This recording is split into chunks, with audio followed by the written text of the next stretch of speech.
العالمین والصلاة والسلام علی اشرف الانبیاء والمرسلین وعلی آلہ واصحابہ اجمعین اما بعد اعوذ باللہ السمیع العلیم من الشیطان الرجیم بسم اللہ الرحمن الرحیم لقد رضی اللہ عن المؤمنین اذ یبایعونک تحت الشجرہ صدق اللہ العظیم وصدق رسولہ النبی الکریم ان اللہ وملائکتہ یصلون علی النبی یا ایہا الذین آمنوا صلوا علیہ وسلموا تسلیما اللہم صلی علی سیدنا و مولانا محمد معدن الجود والکرم وآلہ وصحبہ وبارک وسلم۔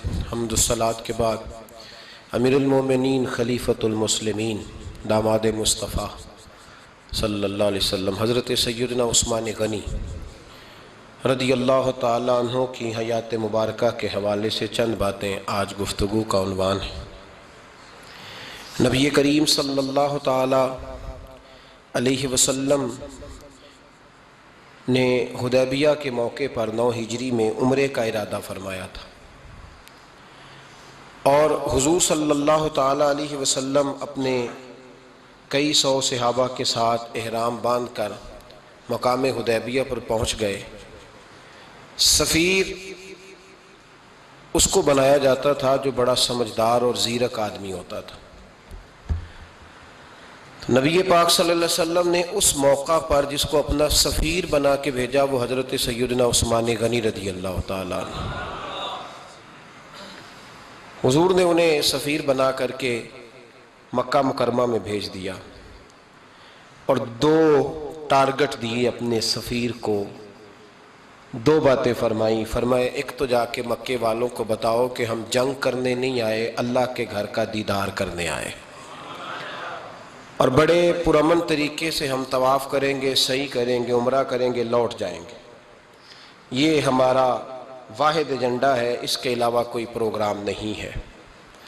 اور دوسرا انہیں یہ بتاؤ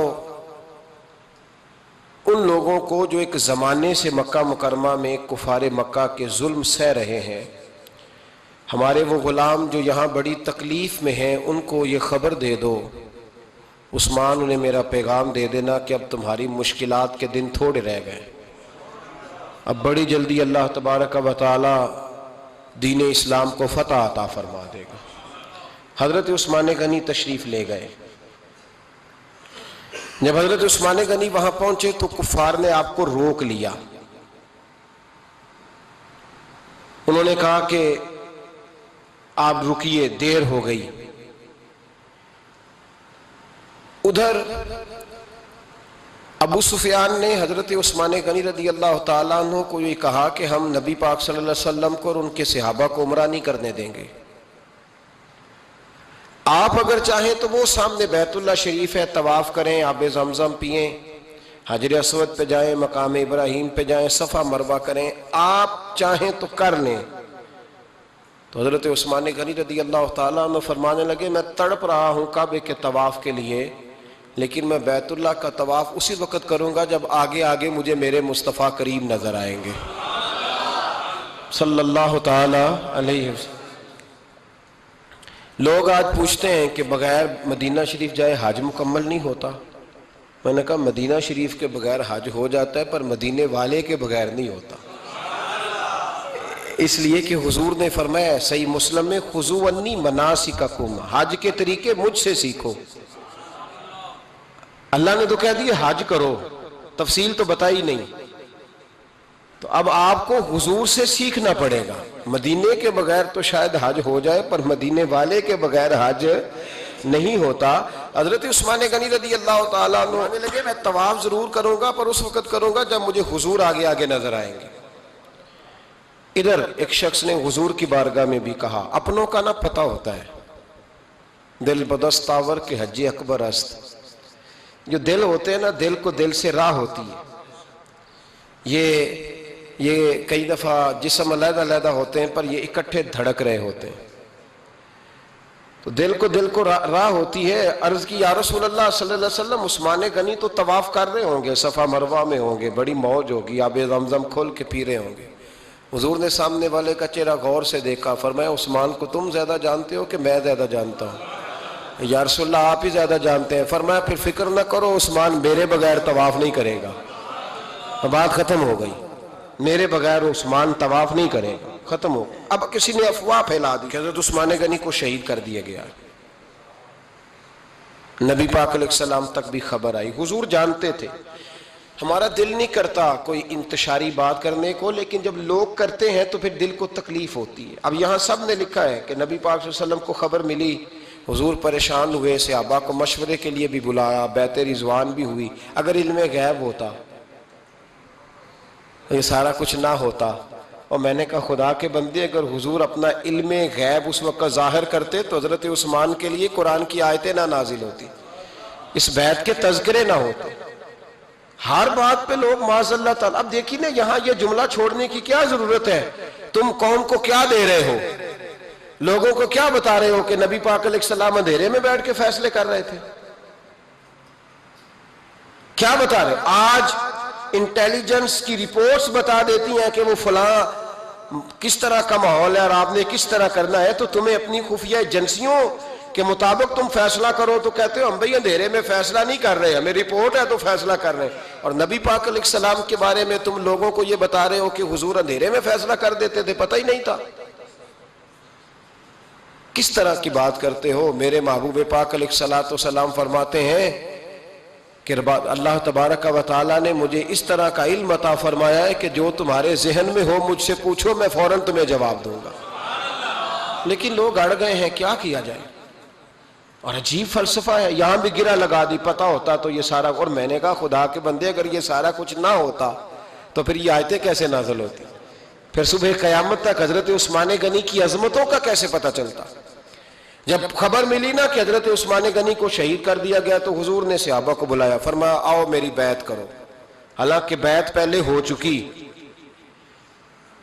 آؤ دوبارہ بیعت کرو. یا رسول اللہ کس چیز کی بیعت کرنی ہے؟ تو نبی پاک نے فرمایا میرے ہاتھ پہ بیعت کرو کہ ہم عثمان غنی کے خون کا بدلہ لیے بغیر یہاں سے جائیں گے نہیں. ہم عثمان کے خون کا بدلہ لیے بغیر یہاں سے جائیں گے. اور حوالہ کسی نے دیکھنا ہو علامہ اسماعیل حقی کا تو میں دکھاؤں گا. جس شخص نے دوڑ کر سب سے پہلے نبی پاک کی بیعت کی وہ مولا علی شیر خدا تھے. کہ یا رسول اللہ جانے نہیں عثمان کا خون کا بدلہ لیے بغیر. سب سے پہلے شیر خدا آگے بڑھے. آج لوگ انہی لوگوں میں اختلاف دکھانے کی کوشش کرتے ہیں، صحیح لا حاصل کرتے ہیں. سب سے پہلے دوڑ کر حضرت شیر خدا آگے بڑھے، کہا حضور میں بیعت کرتا ہوں. نبی پاک نے صحابہ کے ہاتھوں میں بیعت ہو رہی ہے. یہ وہ والا واقعہ نہیں جو اس چوک میں پیش آیا تھا، یہ وہ والا واقعہ نہیں جو میرے ساتھ ہوا تھا تو میں آپ کو سنا رہا ہوں.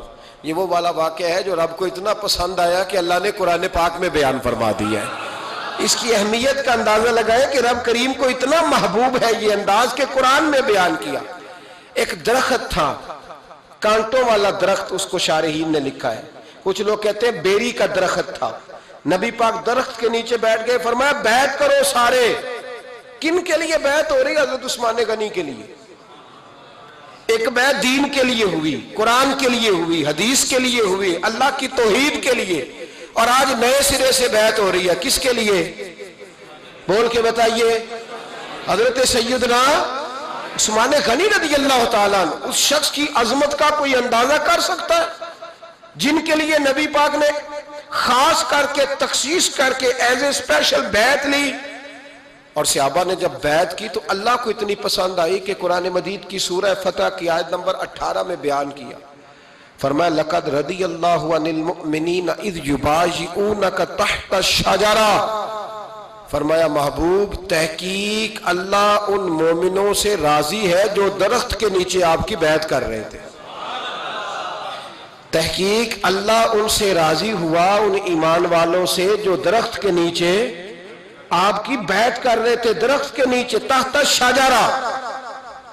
قرآن مجید کے الفاظ اگر آپ غور کریں گے تو آپ کو حضرت عثمان غنی کی عظمت کا پتہ چلے گا اور اس واقعے کی حساسیت کی آپ کو سمجھ آئے گی کہ بیعتیں تو مسجد میں بھی ہوئی، لیکن نام لے کے نہیں کہا محبوب جنہوں نے مسجد میں بیعت کی. نام لے کے نہیں کہا، حالانکہ وہ بیعتیں بھی اللہ کو بڑی محبوب ہے. بیعتیں تو میرے بھائی نبی پاک نے بیت اللہ شریف کے پاس بھی کی، مسجد نبوی میں بھی کی، لیکن یہاں نام لے کر کوئی بھول نہ جائے. کسی نے کہہ دینا تھا کوئی اور بیعت تھی جی، لوگ شرع کر رہے ہیں نا مرضی، وہ تو کسی اور کی بیعت. نام لے کے کہا محبوب تحت شجرہ، وہ جو درخت کے نیچے بیعت ہوئی، وہ جو بیعت درخت کے نیچے ہوئی، اور جنہوں نے بیعت کی لقد رضی اللہ عن المومنین، تحقیق اللہ ان مومنوں سے راضی ہو گیا. اللہ ان مومنوں سے. صحیح بخاری صحیح مسلم میں صحابہ نے پوچھا یا رسول اللہ اللہ کس طرح راضی ہوا ہے؟ فرمایا آج جس نے میرے ہاتھ پہ بیعت کی ہے رب کریم نے وعدہ کر لیا ہے سب کو جنت عطا فرمائے گا، جنتی ہو گئے سارے. حضرت عثمان غنی رضی اللہ تعالیٰ عنہ کی یہ عظمت، یہ شان قرآن پاک نے بیان کر دی کہ حضرت عثمان کے نام پر صحابہ جمع ہوئے تو اللہ تبارک و تعالیٰ نے اس واقعے کا ذکر قرآن مجید میں فرما دیا. میرے عزیز دوستو، حضرت عثمان غنی کو اللہ نے بڑی شان عطا فرمائی، بڑا مرتبہ دیا، بڑے حسین و جمیل، بڑے خوبصورت آدمی تھے. دیکھو نا کیا شان ہے حضرت عثمان ذی النورین. یہ ذی النورین کا کیا معنی ہے؟ دو نور کون ہے؟ حضور کی دو صاحبزادیاں. اعلیٰ حضرت فرماتے ہیں نور کی سرکار سے پایا دوشالہ نور کا، نور کی سرکار سے پایا دوشالہ نور کا، ہو مبارک تجھ کو ذی النورین جوڑا نور کا. دو نوروں والے حضرت عثمان غنی. ایک بیٹی کا نکاح کیا، وہ وصال کر گئی تو محبوب نے دوسری بیٹی کا بھی نکاح کر دی. یہ جو بیچارے پراپوگنڈے والے ہوتے ہیں نا، یہ پہلے دن سے صرف پراپوگنڈے میں ہی ہے. یہ نہ محب بن سکے نہ محبوب بن سکے. ان کا نہ کوئی اپنا ہوا نہ انہیں کسی نے اپنایا. یہ پراپوگنڈے والے ہی ہیں، ساری زندگی چیم گوئیاں، کانوں میں باتیں، اپنا اپنا مزاج ہے نا جی، جس کے حصے میں جو ڈیوٹی آئی. کچھ لوگ وہاں بھی منافقین چیم گوئیاں کرنے لگے، دوسری بیٹی بھی دے دی، دوسری بیٹی بھی دے دی، دوسری بیٹی بھی دے دی. محبوب کے کانوں تک آواز گئی، فرمایا زیادہ باتیں نہ کرو، میری 40 بھی ہوتی. وہ ختم ہو گئی بات، تم 2-3 کی بات کرتے ہو. حدیث مبارکہ کے لفظ ہے، نبی پاک نے فرمایا میری 40 بھی ہوتی، ایک کے بعد دوسری انتقال کرتی رہتی، میں ساری عثمان کو دے دیتا. حد ہو گئی بھئی، اتنا بڑا مرتبہ. چیم گوئیاں نہ کرو، دوسری بھی دے دی، میری 40 بھی ہوتی. اس حدیث کا ترجمہ یہ ہے کہ محبوب فرماتے ہیں کہ مجھے عثمان پر اعتبار ہی بڑا ہے، مجھے عثمان پیارا ہی بڑا ہے، عثمان غنی کی عظمت ہی بڑی ہے. فرمایا میری 40 بھی ہوتی تو میں ساری یکے بعد دیگر. حضرت اسامہ بن زید رضی اللہ تعالیٰ عنہ فرماتے ہیں نبی پاک نے اپنی صاحبزادی حضرت رقیہ رضی اللہ تعالیٰ عنہ کا نکاح حضرت عثمان غنی کے ساتھ کیا تو دونوں میاں بیوی پیارے بڑے تھے، حسین و جمیل بڑے. حضرت عثمان بڑے نفیس آدمی تھے، بڑی نفاست تھی، کپڑا سادہ پہنتے تھے، لیکن لوگ کہتے ہیں کبھی ہم نے ان کے کپڑوں پہ دھبا نہیں دیکھا، چہرے پر اتنا سا گرد کا نشان نہیں دیکھا. ہمارے ملک میں سب سے زیادہ خرچہ میک اپ کا آتا ہے، پتہ ہے آپ کو جی؟ اب اگلی جو بات کرنی ہے اس پہ اپنے آپ کو وقت کتنا دیتے ہو، سجنے میں، سورنے میں، تیار ہونے میں کتنا وقت لگاتے ہو؟ فرمانے لگے حضرت عثمان غنی اتنا تو ٹائم ہی نہیں ہے کہ اپنے آپ کو دیا جائے. تو قبر اتنے پیارے کیسے لگتے ہو؟ فرمانے لگے اپنی وجہ سے نہیں لگتا، حضور کی وجہ سے پیارا لگتا. کب وہ کس طرح؟ فرمانے لگے نبی پاک صلی اللہ علیہ وسلم نے ہمیں وضو دیا ہے. فرمایا ایک دفعہ وضو کر کے آئینے کے سامنے کھڑا ہوتا ہوں، یوں لگتا ہے اللہ نے میرے چہرے کو پہلے سے زیادہ نور عطا کر دیا ہے. دیکھیں نا باقی جسم چھپا ہوا ہے اور جو ظاہر ہے اس پر وضو کا حکم ہے. ہاتھ ظاہر ہے تو وضو کر لو، پیر پردے سے باہر ہے تو ان کو دھو لو وضو میں، چہرہ پردے سے کپڑوں سے باہر ہے تو اس کو وضو میں. تو عثمان غنی فرماتے 5 وضو تو میں تازہ کرتا ہوں، پچھلا ہو بھی تو نئی نماز تازے وضو سے پڑھتا ہوں. اور فرماتے اگر میرا قرآن مجید کھولنے کا ارادہ بن جائے تو پھر وضو 6 بھی ہو جاتے ہیں، اور تہجد کے وقت اٹھوں تو 7 بھی ہو جاتے ہیں. فرماتے علیحدہ سے درود پاک پڑھنے بیٹھوں تو پھر 10-11 وضو بھی ہو جاتے ہیں. میں وضو کرتا رہتا ہوں تو اللہ تازگی عطا کر دیتا ہے. حضرت اسامہ بن زید حضور کے غلام زادے فرماتے میں چھوٹا سا تھا تو نبی پاک کے گھر میں گوشت پکا تو سرکار کو 4 بیٹیوں سے بڑا پیار تھا. حضرت فاطمہ سے زیادہ ہے لیکن 4 بیٹیوں سے بڑی محبت تھی. حضرت رقیہ اور جناب عثمان غنی کے گھر میں اسامہ بن زید کہتے ہیں حضور نے مجھے سالن دینے بھیجا, میں چھوٹا سا تھا اور ابھی پردے کی آیتیں بھی نہیں آئی تھی, حکم بھی نہیں آیا تھا. کہتے ہیں میں سالن دینے گیا, واپس آیا تو میں نے ان دونوں کو بیٹھے دیکھا تو میں نے اتنے حسین میاں بیوی کبھی دیکھے نہیں تھے, اور میری طبیعت کھل اٹھی. فرماتے ہیں جب واپس آیا نا, سرکار نے میرا چہرہ دیکھا, میں نے تو بات کرنی نہیں تھی, حضور نے چھیڑ دی. فرمایا میری بیٹی اور داماد کو دیکھ کے آئے ہو؟ یا رسول اللہ دیکھ آیا ہوں. فرمایا ایسا حسین جوڑا دنیا میں کبھی دیکھا ہے؟ کہا یا رسول اللہ اللہ کی عزت کی قسم کبھی دیکھا ہی نہیں. یہ ظاہری حسن اللہ نے حضرت سیدنا عثمان غنی رضی اللہ تعالیٰ عنہ کو عطا. ایک بات میری یاد رکھنا, حسن ظاہر کا نہیں ہوتا, حسن ظاہر کا نہیں ہوتا, ظاہر کا میک اپ ہوتا ہے. حسن ہمیشہ باطن کا ہوتا ہے. جن لوگوں کے اندر معصومیت ہوتی ہے ان کے چہروں پہ بھی آئی جاتی ہے. کوئی نہیں سمجھ آئی شاید آپ کو. اندر اگر بندہ کڑوا ہونا, کسیلا ہو, چہرہ نہیں روشن ہوتا. اس کی دلیل حدیث میں موجود ہے. نبی پاک صلی اللہ علیہ وسلم سے صحابہ نے کہا یا رسول اللہ اللہ کا ولی کون ہوتا ہے؟ فرمایا جس کا چہرہ دیکھنے سے اللہ یاد آئے. تو ولایت کا تعلق دل سے ہے, چہرے سے نہیں. ولایت کا تعلق بولیے دل سے ہے, چہرے سے ولایت کا تعلق نہیں ہے. لیکن حضور نے دلیل کیا دی؟ چہرہ دیکھو تو اللہ یاد آئے. گویا محبوب نے فرمایا کہ دل اگر ولی کا ہو تو پھر اللہ تعالیٰ دل کی برکت سے چہرہ بھی نورانی عطا فرما دیتا ہے. چہرہ بھی نورانی. بہت سارے میں نے ایسے بزرگوں کو دیکھا جن کے رنگ گورے نہیں تھے پر نورانی تھے. ہمارے علامہ فیض احمد اویسی صاحب رحمۃ اللہ علیہ, میرے استاد گرامی, کا رنگ گورا نہیں تھا, لیکن جو بابا جی کو دیکھتا تھا فدا ہی ہو جاتا تھا. رنگ گورا نہیں تھا, گندمی تھا, لیکن کیا بات تھی چہرے کی معصومیت کی. تو یاد رکھیں حضرت عثمان غنی کے باطن میں جو حسن تھا, جو وقار تھا, وہ چہرے سے چھلکتا تھا. چند خوبیاں بڑی زیادہ تھی حضرت عثمان غنی میں, بہت زیادہ تھی چند خوبیاں. ایک بہت بڑی خوبی حضرت عثمان غنی کی جس کو نبی پاک نے بڑا چاہا, وہ تھا حضرت عثمان غنی کا سخی ہونا. مالا والے سخی نہیں ہوندے, مالا والے سخی ان کے پاس تو پیسہ وافر ہوتا ہے, کسی وقت 10,000 کا تعاون کاری دیتے ہیں کسی کے ساتھ, وہ سخی نہیں ہوتے. بھائی کسی ایک بندہ 1.5 کروڑ کی اسامی ہے تو کسی کو 20,000 کا تعاون کر دے, سخاوت تھوڑی ہے. کروڑوں روپیہ اس کے پاس پڑا ہوا ہے. مالا والے سخی, یہ میاں صاحب نے کہا, مالا والے سخی نہیں ہوندے. سخیاں کل مال نہیں ہوندا, سخیاں کل مال ہے, اس لیے کہ جمع کریں گے تو رہے گا نا, وہ سخی جمع کرتا ہی نہیں. مالا والے سخی نہیں ہوندے, سخیاں کل مال نہیں ہوندا. ایتھے اوتھے دوویں جہان نہیں, سخی کنگال نہیں ہوندا. حضرت عثمان غنی رضی اللہ تعالیٰ عنہ فرماتے ہیں کہ جس دن حضور نے تبوک کے لیے جیش اسرا کے لیے اعلان کیا نا, تو حضرت عثمان غنی فرماتے ہیں کہ حضرت ابو بکر صدیق تو سارا مال لے آئے تھے, جناب عمر آدھا لے آئے تھے, مولا علی شیر خدا نے جی کھول کے دیا تھا, لیکن 800 گھوڑے بما پالان کی ضرورت تھی. یعنی 800 فوجیوں کا خرچہ, اپنے لفظوں میں بات کر رہا ہوں. فوجی کا خرچہ کیا ہوتا تھا کہ فوجی کا گھوڑا بھی چاہیے, گھوڑے کے ساتھ کجاوا بھی چاہیے, تلوار بھی چاہیے, نیزہ بھی چاہیے, تیر بھی چاہیے, لوہے کی جیکٹ بھی چاہیے. حضرت عثمان غنی کہتے ہیں نبی پاک نے اعلان کرنا شروع کیا. ایک دفعہ اعلان کیا تو میں نے کہا حضور 200 فوجی کا خرچہ میرا. تو نبی پاک نے دوسری دفعہ اعلان کیا تو کوئی اٹھا ہی نہیں. جنہوں نے دینا تھا وہ تو سارا کچھ پہلے ہی دے چکے تھے, کوئی اٹھا نہیں. کہتے مجھے بڑا عجیب لگا کہ میرے مصطفیٰ اعلان کریں. حضرت عثمان غنی فرماتے ہیں, شاہ ولی اللہ صاحب نے ازالت الخفا میں لکھا ہے کہ یوں پکڑ کے کہتے ہیں میں نے اپنا نا گریبان پکڑ لیا, عثمان تیرے نبی کو اعلان کرنا پڑ رہا. کہتے 1000 فوجی کا خرچہ چاہیے تھا, 1000 کا. عثمان کہتے تیسری دفعہ حضور نے اعلان کیا تو کہا یا رسول اللہ 200 اور ڈال لے.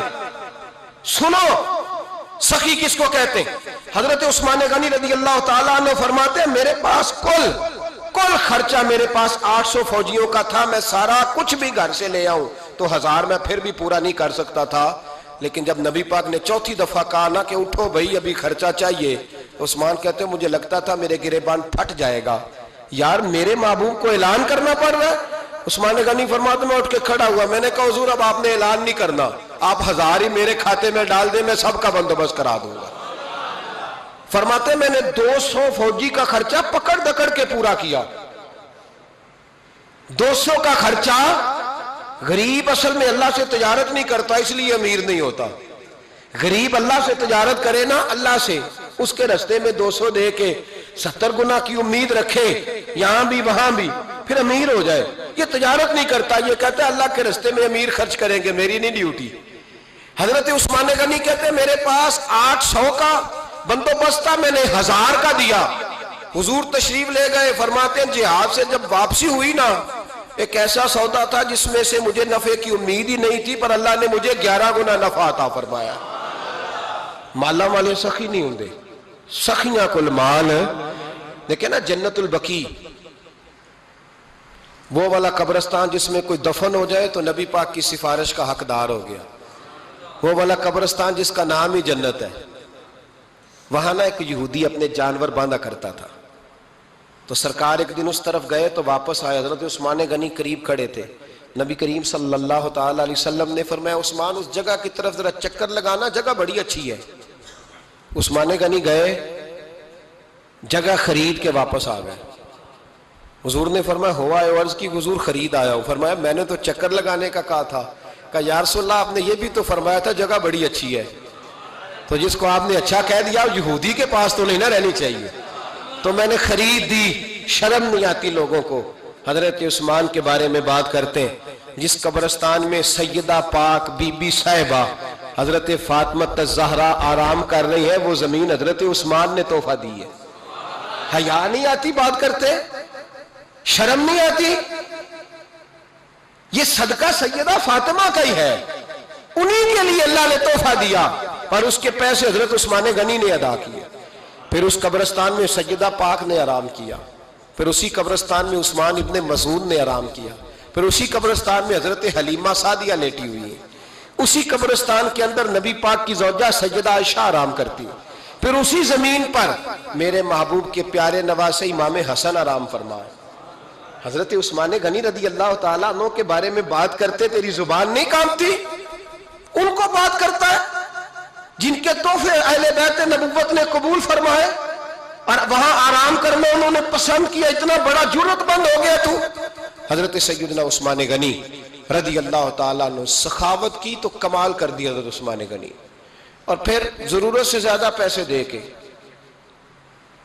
وہ کنویں کی بات بڑی معروف ہے، میں نے بس اشارہ کرنا ہے، نبی پاک نے بھی اعلان کیا تو بڑا ہی اعلان کر دیا، فرمایا وہ میٹھے پانی کا کنواں ہے، قبضہ یہودی کا ہے، جو بندہ خرید کر وقف کرے گا نا اسے کیا ملے گا؟ تو حضور نے فرمایا میری جیب میں جنت کی ٹکٹ ہے، میں اسے جنت دے دینی، یہ ہے عرض جنت، یہ طیبہ کی زمین ہے، جنت بھی یہی، مال کے جنت بھی یہی ہے، جنت لے لے مجھ سے، لے لے۔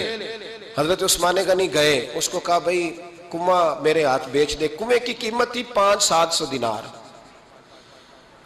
تو حضرت عثمان 500-600 دینار کل کنویں کی قیمت تھی۔ جناب عثمان غنی گئے، یہودی کو پتا تھا کہ یہ خریدنا چاہتے ہیں، فرمایا یار یہ کنواں بیچ دو۔ کہنے لگا نہیں بیچنا۔ فرمایا قیمت منہ مانگی، کہنے لگا قیمت میری مرضی کی، کہا تمہاری مرضی کی، اپنی اپنی اوقات ہوتی ہے نا قیمت لگانے کی، تمہاری مرضی کی۔ کہنے لگا میری شرط ہے میں ایک دن کے لیے کنواں دوں گا، ایک دن میں ایک دن آپ۔ فرمایا یہ بھی منظور ہے۔ کتنے پیسے؟ اس نے کہا میں 3000 دینار لوں گا، 500-600 کا ہے۔ حضرت عثمان غنی فرمانے لگے تو نے اپنی اوقات کے مطابق 3000 مانگا ہے، میں 40,000 لے کے آیا تھا، اپنی اوقات کے مطابق مانگا، 40,000 دینار میری جیب میں۔ یہودی کہنے لگا عثمان تو تاجر ہے، اور عام تاجر نہیں، عالمی سطح کا تاجر ہے، لوگ تیری تجارت کی مثالیں عرب میں دیتے ہیں، پر 500-600 کا کنواں 40,000۔ فرمانے لگے مسئلہ کنویں کا نہیں، مسئلہ مصطفیٰ کے فرمان کا ہے، وہ جو حضور کا فرمان پورا کرنا ہے نا اس کے لیے 40,000 تھوڑے ہیں، میرے پاس تھے ہی اتنے جو لے کے آیا ہوں۔ حضرت عثمان نے پیسے چکائے، اس نے کہا ایک دن پانی ملے گا، فرمایا منظور ہے۔ وہ ایک دن بیچا کرتا تھا پانی، حضرت عثمان نے اعلان کر دیا جو میرا دن ہے نا فری پیو، اپنے بھی پیو، بیگانے کا اعلان کوئی نہیں کرنا، میرا کوئی پروگرام نہیں۔ لیکن آپ مطلب ہلکا ہلکا ایسے ایسے دیکھیں گے، سوچیں گے، غور کریں گے، او بھائی پیسہ بھی بانٹنے سے چلو بولو تو صحیح نا، اس پر بھی آپ حامی تو بھرے نا، سچی بات کر تو لینی چاہیے نا۔ چلے عمر آپ 2 سال کے بعد کر لینا، 6 سال کے بعد کر لینا، پر ہاں نہ تو صحیح کرے نا، پیسہ بھی ہمیشہ بانٹنے سے۔ ملا رومی رحمت اللہ علیہ فرماتے ہیں کنویں سے سادہ پانی نکل جائے تو تازہ آ جاتا ہے، اور اگر پانی کنویں کے اندر رہے سارا ختم نہ ہو تو باسی ہو جاتا ہے۔ اس لیے فرمایا کرتے تھے میں اس کنویں سے پانی پیتا ہوں جس پہ رش زیادہ ہوتا ہے، اس لیے کہ وہاں سے پانی ختم ہوتا ہے تو تازہ آتا رہتا ہے۔ فرماتے تو اللہ کے رستے میں سارا خرچ کر دے، اللہ تازے عطا کر دے گا اور پہلے سے زیادہ عطا کر دے گا۔ میرا آپ کا مسئلہ یہ ہے کہ تجارت بندوں کے ساتھ ہے، بندوں کے ساتھ جو تجارت ہے نا، بندے کنجوسی کر جاتے ہیں۔ بندے کا تو صحیح کام چل جائے تو پارٹنر کو فارغ کر دیتا ہے تو فارغ ہے، اور اگر کبھی کسی کی دکان میں کوئی کرایہ دار اچھا اس کی دکان چل جائے تو مالک کہتا ہے تو جا، اب دکان میں نے خود کھولنی ہے، وہ فارغ کر دیتا ہے۔ بندوں کا تو مزاج ہے۔ اور اللہ تبارک و تعالیٰ سے جب تجارت ہوتی ہے نا، میں نے ایسے لوگ دیکھے جن کے گھروں میں لاکھوں روپیہ ماہانہ آتا ہے، غربت نہیں جاتی۔ ان کو سوچنا چاہیے کہ کثرت والا پیسہ آیا ہے پر برکت والا نہیں آیا۔ حضرت عثمان غنی رضی اللہ تعالیٰ عنہ فرماتے ہیں کہ پہلے بھی میں بڑا تاجر تھا، لیکن جب سے مصطفیٰ کے نام پر خرچ کرنا شروع کیا، پھر کہاں کہاں سے آیا، کب، اور بڑی سیانی بات فرماتے ہیں۔ آپ فرماتے ہیں میں کلمہ پڑھنے سے پہلے تجارت کو وقت زیادہ دیتا تھا، اور مسلمان ہونے کے بعد میں نے تجارت کو ٹائم تھوڑا دیا ہے، پر اللہ نے روزی مجھے زیادہ عطا فرمائی۔ اس لیے برکت پر ہماری توجہ نہیں رہی، غیبی خزانوں پر خیال ہم نے چھوڑ دیا ہے۔ غیبی خزانوں سے جو چیز ملتی ہے وہ زیادہ ملتی ہے، جو مادی ذرائع سے ملتی ہے وہ چیز کم ہوتی ہے۔ حضرت عثمان غنی پر الزام لگا جب آپ کا دور حکومت تھا، یہ یاد رکھیں کہ سب سے زیادہ الزامات حضرت عثمان غنی پہ لگائے گئے۔ جن بندوں کے قد کاٹ زیادہ ہوتے ہیں ان کے خلاف پراپوگنڈے بھی لمبے چوڑے ہی ہوتے ہیں۔ بڑی بات یاد رکھنا، کہا گیا کہ حضرت عثمان لوگوں کو نوازتے بڑا ہے، بڑا دیتے ہیں حضرت عثمان غنی۔ تو حضرت عثمان غنی فرمایا کرتے تھے حکمران تو میں آج بنا ہوں تو میں تو پہلے بھی بڑا دیتا تھا، وہ کس خزانے سے دیتا تھا؟ آپ جواب دیا کرتے۔ دیکھیں ذرا، لاکھوں لوگ حج کرنے آتے تھے، پر حضرت عثمان غنی حج کرنے جاتے تو اعلان کر دیتے کہ کوئی حاجی حج کے موقع پر آ کے کھانا نہ پکائے، سب کو کھانا عثمان غنی اپنی جیب سے دیا کریں گے۔ مینا میں لنگر کھانا ہوتا تھا حضرت عثمان غنی کا، مینا میں فرماتے تھے کھاؤ حاجیو جتنا کھا سکتے ہو، اور پھر حضرت عثمان غنی کا اعلان تھا، خدام کو کہتے تھے میں آخر میں کھاؤں گا، پہلے میرے سارے آنے والے حاجیوں کو کھلایا جائے۔ ایک مجھ سے ایک دوست نے سوال پوچھا 4-5 دن ہو گئے، کچھ سوال ایسے ہوتے ہیں جو بندے کو چوراہے پہ لا کے کھڑا کر دیتے ہیں، زندگی میں نہ بھولنے والے سوالات ہوتے ہیں۔ ایک شخص نے سوال پوچھا، کہنے لگا اوکاڑے دینی اور مذہبی گھرانہ ہے، اوکاڑے سے تعلق ہے، میرے ساتھ محبت کا رشتہ ہے۔ کہنے لگے بیٹی کی شادی کر دی ہے راول پنڈی میں، آپ کی بھی بیٹیاں ہیں میری بھی بیٹی ہے، بیٹی کی شادی کر دی ہے راول پنڈی میں، اب بچی چند دن رہنے آئی ہے، پوچھنا یہ ہے کہ نماز پوری پڑے گی کہ قصر پڑے گی؟ تو میرا تو اس نے کام کر دیا، حد ہو گئی، رو رو کے برا حال۔ میں نے کہا یار تو بند کر دے فون، رات کو بتاؤں گا۔ کیا پوچھ لیا یار تو نے؟ بیٹی مسافر نہیں ہوتی، بیٹی تو مہرانی ہوتی ہے باپ کے گھر کی، اور بیٹی مطلب کیسے بتاؤں کہ دل کرتا ہے کہ بیٹی وہ صرف ہنسے، وہ روئے کبھی نہ، یہ دعا ہوتی ہے۔ تو نے اتنا بڑا سوال کیوں کیا؟ بہرحال علماء کو کچھ چیزوں کے جواب دینے پڑتے ہیں۔ میں نے کہا میں رات کو بتاؤں گا۔ رات کو پھر فون آیا کہ آپ وہ بڑی جلدی جواب دینے کے عادی ہیں تو دیر کیوں کر دی؟ تو میں نے کہا یار جواب تو میرے پاس تھا لیکن ہمت نہیں تھی ابھی۔ تو میں نے کہا کہ اگر تو بیٹی آئی ہے والد کے گھر میں اور ابا جی کا پروگرام ہے اسے جائیداد میں سے حصہ دینے کا، تو پھر تو بیٹی نماز پوری پڑے گی، لیکن اگر ابا جی نے علیحدہ کر کے انگوٹھا لگوانا ہے تو پھر بیٹی مسافر ہے۔ اگر ابا جی نے اس کو علیحدہ کر کے انگوٹھا لگوانا ہے نا کہ دے دے بھائیوں کو، خیر ہے تیری شادی پہ خرچہ کر دیا ہے، اگر ابا جی کے دل میں نے کہا یہ ابے سے فتویٰ پوچھ لو، اگر ابا جی کے دل میں چور ہے نا کہ بیٹی کو دینا کچھ نہیں، تو پھر بیٹی نے نماز قصر پڑھنی ہے، اس لیے کہ پھر وہ وہاں حصے دار۔ اس کی دلیل حضرت عثمان غنی رضی اللہ تعالیٰ عنہ حج کے لیے تشریف لے گئے تو لوگوں نے حضرت عثمان غنی سے کہا کہ نبی پاک بھی قصر نماز پڑھتے تھے، حضرت عمر بھی حج کے موقع پر قصر پڑھتے، حضرت ابو بکر بھی، آپ کیوں پوری پڑھتے؟ فرمایا ان کا مکے میں گھر کوئی نہیں تھا، میرے تو پورے کے پورے باغ ہیں، تو میں یہاں مسافر نہیں ہوں، میں یہاں مقیم ہوں، تو اگر تو بیٹی کا حصہ بھی ہے ابا جی کے گھر میں تو پھر وہ نماز پوری پڑے گی۔ لیکن اگر ابا جی نے اللہ تعالیٰ خیر فرمائے بیٹوں کے حق میں فیصلہ سنا دیا ہے اور انہوں نے بیٹی سے کہہ دیا ہے کہ چھوڑ، جو بیٹیاں حصہ لیتی ہیں ان کے بھائی نہیں ملتے تو نہ ملے بھائی، کوئی حرج نہیں، ضروری ہے ظالم بھائیوں سے رابطہ رکھنا جو کھا جائے بہنوں کا حصہ۔ والد ظالم ہے، ظالم ہے باپ، بیٹے کو حصہ دیتا ہے بیٹی کو نہیں دیتا۔ اور یہ 1.5 مربے والے جاگیردار کی بات نہیں کر رہا، جس کا 4 مرلے کا مکان ہے اس کی بیٹی کا بھی حصہ بنتا ہے۔ کیوں کھاتے ہو بیٹیوں کا حصہ؟ ڈر نہیں آتا اللہ تعالیٰ سے؟ کیوں کھاتے ہیں لوگ بیٹیوں کا حصہ؟ جب اللہ رسول نے رکھا ہے تو کیوں کھا جاتے؟ اور پھر کہتے ہیں جناب بڑا پیار ہے بیٹی سے، رونے دھونے کے لیے پیار ہے۔ تو یاد رکھیں حضرت عثمان غنی رضی اللہ تعالیٰ عنہ کا لنگر چلتا تھا۔ تو میرے بھائی ایک اور بہت بڑی خوبی حضرت عثمان غنی کی تیسری وہ یہ تھی کہ آپ میں اللہ نے بہت زیادہ حیا رکھی تھی۔ آج نا اگر آپ ناراض نہ ہو تو ہماری حکومتوں میں جو بدتمیز زیادہ ہوتا ہے اس کا عہدہ زیادہ ہوتا ہے، اس کو اچھا عہدہ ملتا ہے جو بدتمیزی زیادہ کرتا ہے۔ اور ہمارے ہاں نوجوان سمجھتے ہیں کہ کھل کے پھرنا، کھل کے کھانا، مرضی کا لباس پہننا۔ ہمارے ایک بزرگ فرمایا کرتے تھے جب سے پیسے لوگوں کے پاس زیادہ آئے ہیں لباس چھوٹے ہو گئے، پیسہ زیادہ آ گیا کپڑے جسموں پہ سکڑ گئے۔ لوگ سمجھتے ہیں کہ بس جو دل میں آئے کہہ دینے کا نام جمہوریت ہے، آزادی رائے ہے۔ حضرت عثمان غنی رضی اللہ تعالیٰ عنہ شرم و حیا کے پیکر تھے، بڑا پیسہ تھا، بڑا کچھ تھا، لوگ ڈرتے تھے، سردار بھی تھے، جو چاہتے کر سکتے، روب طاری ہوتا۔ لیکن عثمان غنی کو جب بھی کوئی دیکھتا تھا کسی کونے میں بیٹھے نظر آتے تھے، چھپے ہوئے، پیچھے، شرم و حیا، نفاست پسندی، بڑھ بڑھ کے آگے ہونا، ہر ویڈیو میں شامل ہونے کی کوشش کرنے کا نام پیار نہیں ہے۔ نفاست پسند جو لوگ ہوتے ہیں وہ اکثر چھپے ہوئے ہوتے ہیں، ان کا پتہ ہی نہیں ہوتا لوگوں کو کہ پیچھے دراصل ہے کون۔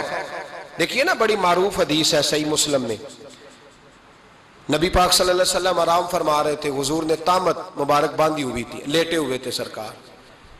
تو جب آدمی لیٹتے تھے نا، ہمارے بزرگ بھی جب لیٹتے ہیں تو تامت کو سمیٹا کرتے تھے تو گھٹنوں تک آ جاتی تھی، دیکھا نا آپ نے، گھٹنوں تک تامت آ جاتی جب لیٹتے۔ تو سرکار بھی لیٹے تھے، پردے کی ابھی آیتیں نہیں آئی تھی، دروازے پہ دستک ہوئی، حضرت عائشہ صدیقہ عرض کرنے لگے یا رسول اللہ میرے ابا جان جناب ابو بکر صدیق آئے۔ حضور نے فرمایا بلا لو۔ حضرت عائشہ کہتی ہیں وہ آ کے بیٹھ گئے، حضور لیٹے رہے، پھر دستک ہوئی، اب کون ہے؟ کہا سیدنا فاروق اعظم۔ کہا عائشہ آپ ساتھ والے حجرے میں چلی جاؤ۔ اماں جی وہاں چلی گئی۔ تھوڑی دیر کے بعد حضرت عمر آئے، حضور لیٹے رہے، جناب عائشہ کہتی ہیں پھر دستک ہوئی، اب کون ہے؟ فرمایا عثمان غنی۔ نبی کریم نے فرمایا اسے کہو ذرا ٹھہر جائے۔ حضرت عثمان ٹھہرے تو حضور اٹھ کے بیٹھے، تہمت مبارک کو ٹھیک کیا، پھر اپنے کرتے مبارک کو سیدھا کیا، پھر دستار کو سیدھا کیا، فرمایا اب بلاؤ عثمان غنی کو۔ حالانکہ جاہو جلال حضرت عمر کا زیادہ ہے، حالانکہ وقار مقام حضرت صدیق اکبر کا زیادہ ہے، اب بلاؤ عثمان غنی کو۔ حضرت عثمان غنی رضی اللہ تعالیٰ عنہ آئے، بیٹھے، بات چیت ہوئی، تینوں چلے گئے۔ حضرت عائشہ صدیقہ کہتی ہے میرے ذہن میں سوال رہ گیا، میں نے عرض کی یا رسول اللہ صلی اللہ تعالیٰ علیہ وسلم وہ 2 لوگ آئے، آپ بیٹھے رہے، عثمان آئے تو آپ نے اہتمام کیا، کیا لفظ ہے، اور لفظوں میں تاثیر ہے، اور جملے 2 کہے نبی پاک نے لیکن کتنا بڑا ان کا مرتبہ بیان کیا۔ فرمایا عائشہ میں اس شخص سے حیا نہ کروں جس سے اللہ کے فرشتے بھی حیا کرتے ہیں، میں اس سے حیا نہ کروں جس سے اللہ کے فرشتے بھی حیا کرتے ہیں۔ حضرت عثمان غنی فرمایا کرتے تھے میں نے جب سے حضور کا چہرہ دیکھا ہے دوبارہ پلٹ کے اپنی شرمگاہ بھی کبھی نہیں دیکھی، گویا میں نے اپنی آنکھوں کا وضو نہیں توڑا جب سے حضور کا۔ فرماتے جب سے یہ ہاتھ نبی پاک کو بیعت کے لیے دیا ہے پھر گندگی میں نہیں جانے دیا میں نے سیدھا ہاتھ۔ حضرت عثمان غنی فرمایا کرتے تھے میں اپنے گھر کے اندر اپنے غسل خانے میں 4 دیواری کے اندر بھی کپڑوں سمیت غسل کرتا ہوں، مجھے حیا آتی ہے غسل خانے میں بھی کپڑے. اور سنو ایک اور بڑی بات اہم، آپ فرمایا کرتے تھے میری جو محرم عورتیں ہیں نا، محرم پھپھی خالہ، میری جو محرم عورتیں ہیں، فرمایا کرتے تھے میں نے کبھی ان کے بھی چہرے آنکھ بھر کے نہیں دیکھے، ان کے بھی چہرے کبھی میں نے آنکھ بھر کے نہیں دیکھے. جو میری محرم عورتیں ہیں پھپھی خالہ، فرماتے تھے ان سے بھی جب بات کرتا ہوں تو میں چہرہ جھکا کے. ہمارے ہاں تو کزن ایک دوسرے سے سلام لیتے ہیں، لڑکیاں لڑکے کزن ایک دوسرے سے سلام لیتے ہیں. بچیاں آیا کرتی تھی تو میری کبھی کبھی مجھے بتایا جاتا تھا، میں نے ایک پابندی لگا دی، بچیاں جب مدرسے میں آتی تھی کہ جو دور سے بچی آئے اس کو جس آدمی کا نام لکھا ہو بتایا جائے وہی لینے آئے.